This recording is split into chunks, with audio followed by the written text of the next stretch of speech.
Jeff from Queensland Roofing Warehouse, and I'm here today to give you some tips on how to put up an insulated patio system.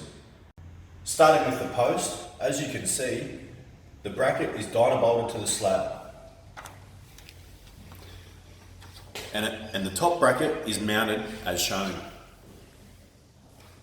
Here is another view.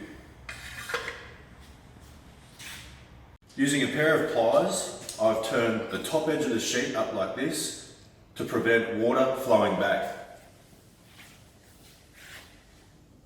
As you can see here, I've pulled the plastic off the joint. To clip the sheets together, use a scissor motion. Don't do this.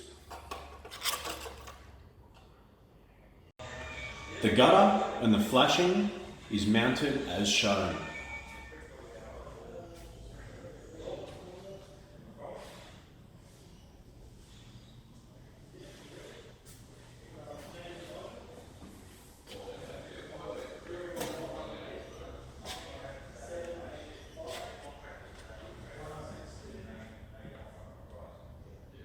If you have any further questions, feel free to contact Queensland Roofing Warehouse.